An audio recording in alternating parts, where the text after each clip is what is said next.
Donc toi, t'es de Roquevert à la base, donc du sud de la France.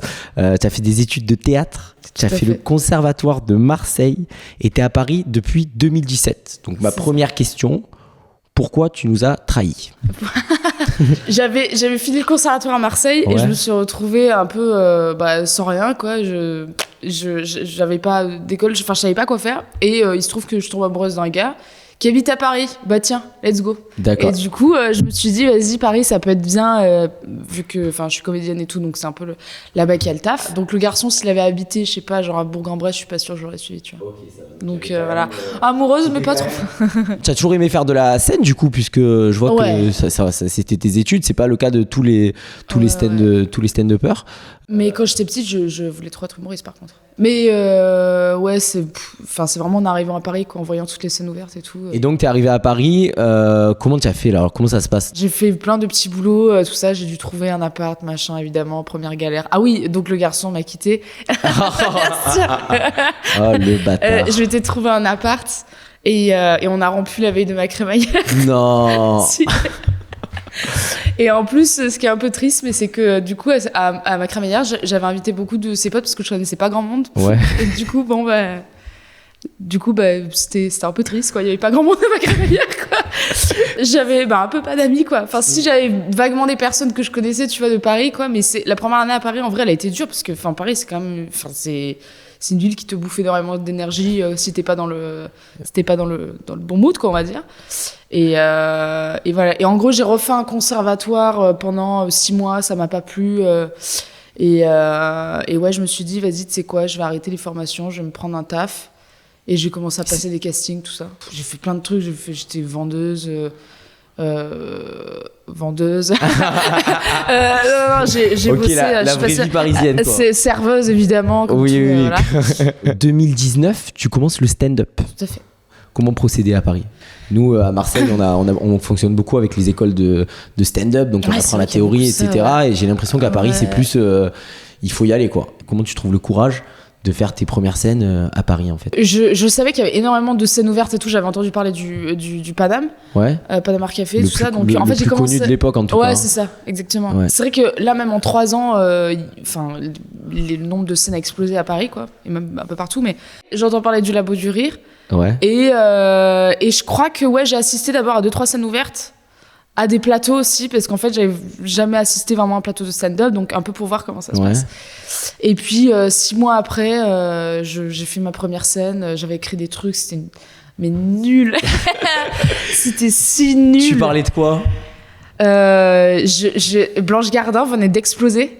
Oui. Et moi, grande fan de Blanche Gardin depuis toujours. Et en fait, j'avais un espèce de perso à la Blanche Gardin, un peu genre où je jouais une meuf un peu, mais genre nulle. Tu sais, Blanche Gardin, mais vraiment. Une dépressive, quoi. Vraiment. Okay. Genre dépressive et tout, alors que, tu sais, c'est pas moi. Enfin, moi, je suis solaire et tout, machin.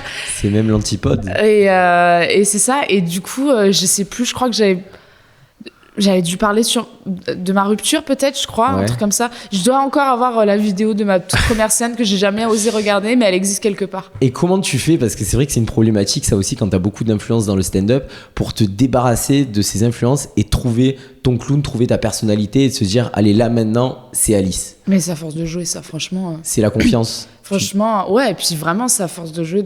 Hein. Je vois, surtout dans les premières années de stand-up, j'ai l'impression qu'il y a une évolution.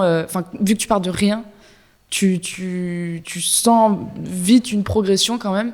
Mais ouais, c'est à force de jouer, parce que moi, je vois, même encore en 1 an, comment je développe un peu plus mes act-out, j'adore jouer, moi, sur scène. Et ça, c'est un truc, genre, moi, qui a mis un peu de temps quand même avant de venir, parce qu'avant, je sais pas, j'utilisais moins mon corps, par exemple. Quand t'es sur scène, c'est quoi que tu kiffes le plus? T'es plus axé sur balancer un message ou plus se faire plaisir toi sur scène? Les deux, mais en tout cas, moi, le truc, ce que je me dis, c'est que d'abord, je dois vraiment raconter une histoire aux gens. Et donc, moi, mon truc, c'est vraiment d'être là, connecté avec les gens. Parce qu'après, le truc d'utiliser mon corps, c'est un truc que je fais aussi, moi, dans la vie, en fait. C'est vraiment moi aussi. Enfin, je suis très expressive. Tu vois. Et c'est pour ça, d'ailleurs, plus en plus même que j'utilise le pied de micro parce que ça m'aide aussi des fois à canaliser mon énergie qui peut partir dans tous les sens, où je peux vite être genre et être présente, tu vois, vraiment parler aux gens. Et j'ai l'impression que du coup l'essentiel est là, une fois que tu arrives à vraiment connecter, à raconter ce que tu dis. C'est vrai que c'est un type, ça, le pied de micro. T'as déjà essayé de t'asseoir aussi sur scène? Je t'ai jamais vu sur un tabouret. Ouais, ça m'est déjà arrivé quelques fois quand je me sens un peu d'humeur, un peu oh bah tiens, voilà. Okay. Mais sinon j'aime bien être debout quand même parce que j'aime bien me sentir machin. Ça c'est très théâtre et je tout. Comprends. Je suis ça ne tire un cri et tout ça dans l'histoire là. Tu parles beaucoup de mecs dans tes passages et de relations hommes-femmes, je dirais. Est-ce que c'est parce que c'est les premiers sujets qui te viennent en tête ou est-ce qu'il y a une volonté aussi de développer ces sujets qui t'intéressent, comme aussi des sujets liés au féminisme, etc. J'essaie de pas justement rentrer dans un truc trop de ah putain les mecs c'est comme ça, les femmes c'est comme ça. Mais après c'est des trucs moi genre qui m'animent sur le moment quand je raconte un peu des anecdotes de cul. Mais j'essaie de réfléchir à pourquoi en fait t'en parles en fait et pourquoi si je prends le sketch où je parle de la capote où je suis tombée sur un mec, même plusieurs mecs en fait qui négocient pour mettre de capote. Et en fait je réalise qu'il y a beaucoup d'hommes comme ça qui négocient pour pas mettre de préservatif. Je trouve ça dingue. En plus tu verras souvent ils ont le même argument, ils te disent ouais mais tu comprends comme ça je sens toutes les sensations. Mais va au parc Astérix, me fais pas chier en fait, je sais pas. J'ai décidé d'en parler parce que vraiment c'est un truc que je ne comprends pas, qui me dépasse et je me dis mais pourquoi en fait, enfin genre ça n'a pas de sens. J'ai envie de raconter des trucs qui m'animent et des fois voilà ça va être donc bon il se trouve que c'est vrai que c'est souvent ces sujets-là. Encore que j'essaye d'élargir justement parce que je trouve les femmes on a beaucoup tendance à les réduire justement à ces sujets-là qui parlent de voilà d'hommes et de femmes et de féminisme et tout. Moi j'ai pas envie d'être catégorisée dans un truc, tu vois. J'essaie en tout cas de faire attention si je tape sur un truc en disant ouais ça c'est nul, ça m'énerve et tout, de balayer un peu devant ma porte aussi, tu vois, et moi de me foutre une tarte aussi, je sais pas comment. Mais genre le juste équilibre entre de la dérision sur quelque chose et de la dérision sur soi en fait. Parce que si c'est juste pour rager sur des trucs et à aucun moment te remettre en perspective, ça sert à rien. Je trouve que c'est tellement plus intelligent aussi quand un truc t'énerve. Ça peut être intéressant de développer pourquoi ce truc-là t'énerve, mais je trouve que c'est encore plus intéressant de te demander pourquoi ça t'énerve en fait. Est-ce que tu te considères que c'est plus compliqué pour une femme de faire ses premiers pas sur scène que pour un homme? J'ai déjà entendu qu'il y a quelque chose à prouver en plus. J'ai jamais entendu une meuf me faire rire. Enfin, j'ai déjà entendu des phrases comme ça et des gens qui sont... ah mais les femmes ne sont pas drôles. Juste, pardon. Est-ce que toi tu sens déjà cette double pression et comment t'appréhendes la chose? Là ça va mieux quand même, mais ouais au début c'était assez compliqué parce que quand même c'est vrai que c'est majoritairement masculin, t'es souvent la seule meuf sur un plateau. J'ai l'impression qu'il y a de plus en plus de meufs, de personnes queer aussi, de plus en plus, enfin que c'est quand même mixte, mais parce qu'aussi il y a beaucoup plus de monde en général, donc proportionnellement je sais pas... mais quand même, oui, on progresse, j'ai l'impression, de ce côté-là. On laisse quand même un peu plus la place aux femmes. Les vraiment premières années, ouais, c'était peut-être un peu plus compliqué parce que, ouais, il y a cette pression et en parlant, tu vois, avec d'autres potes humoristes meufs, ce truc de quand t'es la seule meuf sur un plateau, si t'es pas drôle, c'est toutes les meufs qui sont pas drôles. Donc ça, il y a un peu cette pression-là et tout. Il y a une période aussi où je me prenais plus la tête avec les mecs, machin, enfin... à rentrer dans des débats et tout. Maintenant, ça m'a un peu épuisée. En fait, c'est que maintenant aussi, je m'en suis rendu compte du sans-gêne de certains humoristes mecs qui ont une attitude de mec sur deux, alors que sur scène, ils sont vraiment pas ouf. Et en fait, je me dis, putain, mais en fait, fais comme eux, te gêne pas, en fait. Mais travaille, par contre. Travaille, et en fait, c'est ça, moi, les ambiances, des fois, en loge... bon, vraiment 90% du temps ça se passe très bien et tout, mais des fois ça arrive, tu vois, c'est un peu ambiance entre couilles, machin, et ça fanfaronne un peu, tu vois, et je me dis, ah vas-y, tu prends pas la tête. Je me suis rendu compte d'un truc il y a pas très longtemps, mais c'est que depuis enfin, bon, ça fait un moment, mais que j'essaie d'être le plus neutre possible, je sais pas comment expliquer, sur scène, physiquement, je veux dire. Et c'est même pas neutre, même j'essaye un peu, pas de me viriliser, mais en tout cas, genre, tu me verras, sur scène, tu me verras jamais en robe, par exemple. Oui. Tu me verras jamais en talon. Parce que je me sens pas à l'aise sur scène, en fait. Genre, skateuse, d'ailleurs. C'est parce que je suis une meuf. Non, mais bon, parce qu'aussi c'est un peu moi, je pense, mais c'est que je me sens pas du tout à l'aise quand je suis trop féminine sur scène, parce que j'ai pas envie. Et je sais que ça peut déplaire à certaines femmes de dire ça, mais j'ai pas envie qu'on voit une femme sur scène, j'ai envie qu'on voit une humoriste, tu vois. Tu penses que ça peut être que ça peut faire diversion sur tes blagues, le fait de...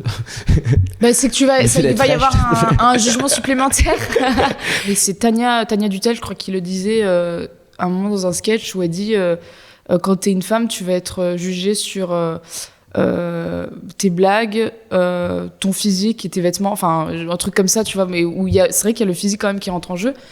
Et en fait, moi, je crois que j'ai pas envie d'avoir ça et tout. Et ça veut pas dire que les meufs doivent pas le faire, pas du tout. Enfin, évidemment, moi, mais c'est juste que si je suis trop féminine, habillée trop féminine sur scène, je vais pas me sentir à l'aise, quoi. Ouais. Tu parlais de travail tout à l'heure. Oui.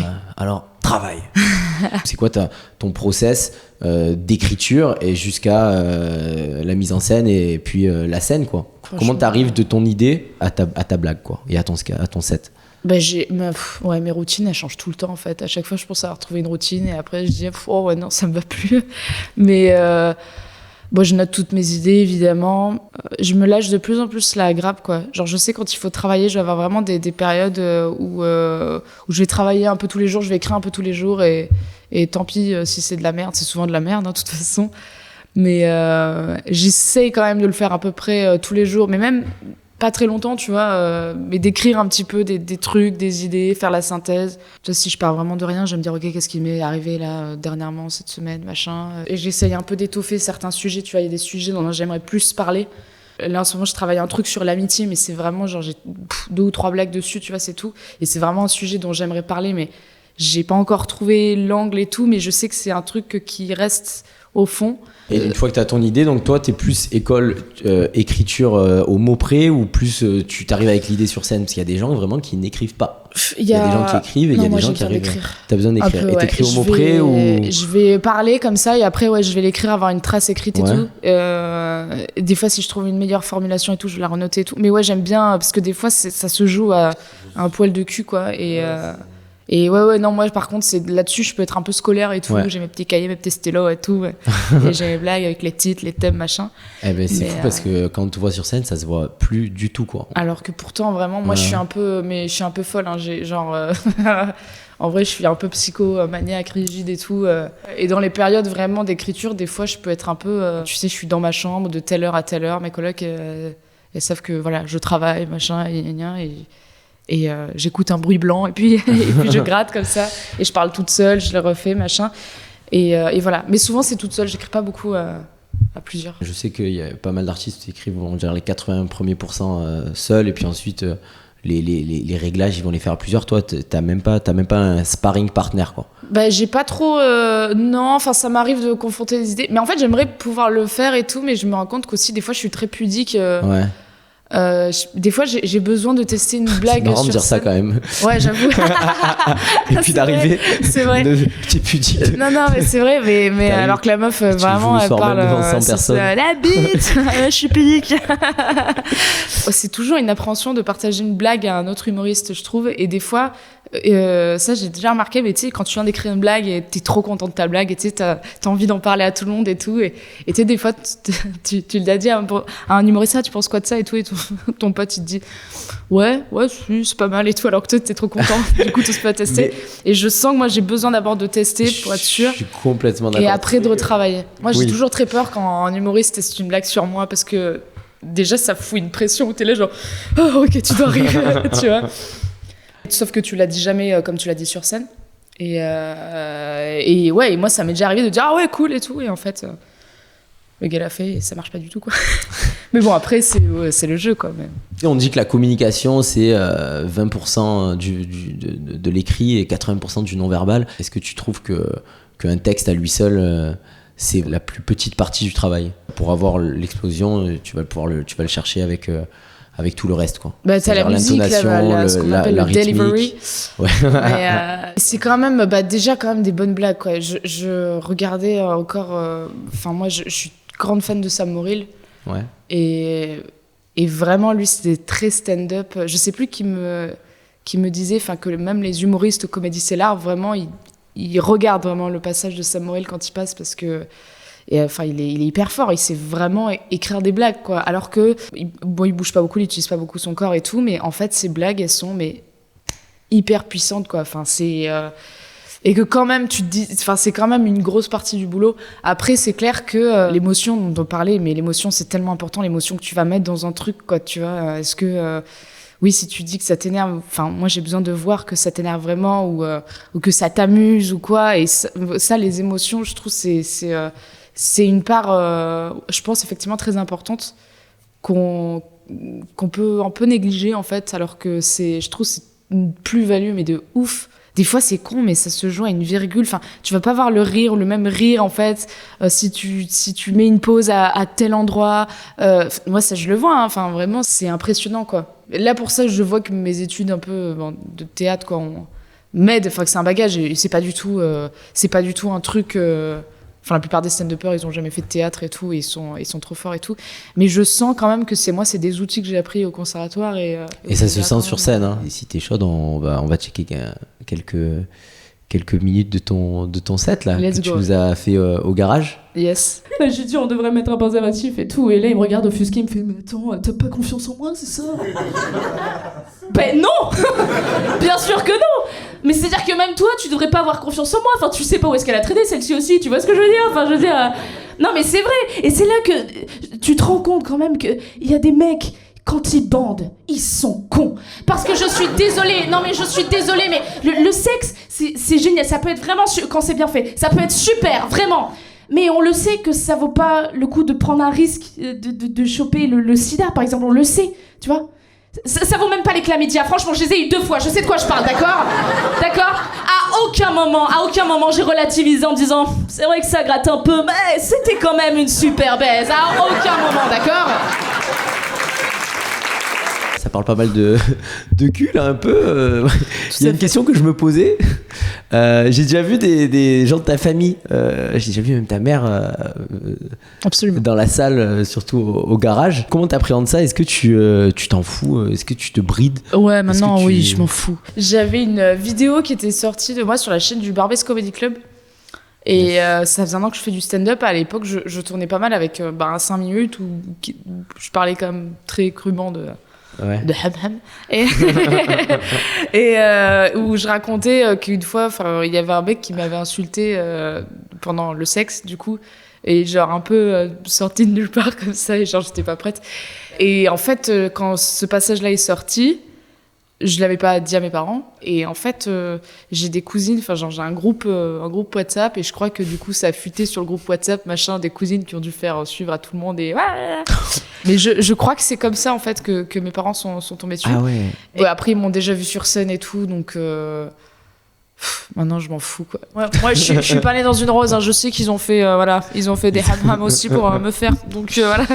Je me suis rendu compte récemment que j'étais pas une très bonne féministe, cela dit. Je me suis rendu compte, c'était assez connement d'ailleurs. Je rentrais chez moi, c'était après une scène où il était tard, quoi. Et là derrière moi, j'entends un brigand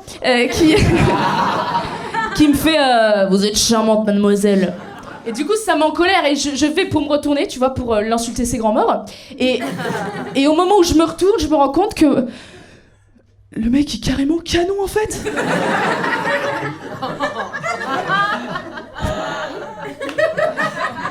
Et d'un coup, ça m'a flatté.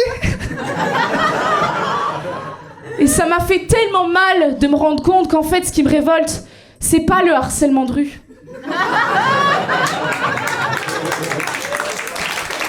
C'est le harcèlement de rue fait par les moches. C'est ça le vrai problème, messieurs, dames. Histoire vraie également. Homme que je recroise souvent dans mon quartier. Tu l'as pécho? Non, Non, quand même pas. Et du coup, je me suis dit, putain, mais ça tient à ça, en fait, tes convictions? Est-ce que... tu sais, ça remet un peu en perspective, justement, le féminisme et à quel point, en fait, on l'est. Et j'ai l'impression que c'est peut-être un peu tabou, quoi. Et mon but, c'est pas du tout de dire, ouais, les féministes sont hypocrites. Pas du tout. Pas du tout ça, quoi. Mais c'est de partir de mon expérience en tout cas pour interroger des contradictions que j'ai quoi. Tu lui as répondu quoi au mec? Je crois que j'ai juste bugué et tout et j'ai juste dû faire genre non. Merci et tracer ma route ou quoi et en fait je le croise souvent dans mon quartier à chaque fois je suis un peu genre c'est ridicule vraiment j'ai un peu honte. La question chiante Alice. Peut-on rire de tout? Voilà. C'est ça? La deuxième. Ah, tu te vois où dans 5 ans? Au Sarfati, j'aimerais trop. Ah ouais? J'adorerais. Tu y vas souvent en tant que spectatrice? Non, j'y suis allée une fois, c'était trop bien. Avec Rémi? Et Rémi m'avait mis une invite, ouais, mais il n'était pas là. Et c'était trop bien, c'était trop cool. Mais il n'y a pas assez de meufs par contre. Bon, moi, quand j'y suis allée, genre, c'était trop bien, mais il n'y avait pas de meufs. Et ouais, c'est vrai. Mais oh là là, qu'est-ce qui est bien cet endroit, franchement. Wow. Ça, c'est vraiment, vraiment un objectif que j'ai, quoi. Est-ce que tu as un objectif, par exemple, de popularité Est-ce que tu es plus axé sur moi, je veux juste kiffer J'ai vraiment envie de prendre mon temps. Moi, je me considère vraiment en études, là, en fait. Tu vois, ça fait 3 ans et demi que je fais ça, un truc comme ça. Je suis un bébé. Ouais. Tu vois, on est des bébés. Moi, je pense, enfin, vraiment. Mais justement, c'est trop bien. En fait, je me dis, mais c'est génial. En fait, là, ça fait que 3 ans. Ouais. Putain, j'ai grave le temps. Dans 10 ans, ça va être encore mieux, quoi. Non, mais si tu fais ça pour être connu ou pour. C'est que tu fais ça pour les mauvaises raisons. Ben oui, ouais. Mais enfin. Je suis d'accord avec toi. Je vais pas faire la morale, mais quand même. Tu tournes avec ton 30 minutes en ce moment? Je tourne, je fais une fois par mois en dehors de Paris et une fois chez moi dans mon salon. Voilà. C'est magnifique. Avec ça, mes colocs. Ça, mais ça a l'air incroyable. Tu m'invites bientôt. Bien sûr. Mais c'est comment tu mets combien de personnes alors? Là, la dernière fois, on était 32 dans mon salon. Incroyable. Ouais, c'était trop cool. C'est mon rêve. Tu sais que moi, toi, tu veux faire le Sarfati? Ouais. Ben moi, je veux faire le salon d'Alice. Ouais, c'est accessible, franchement.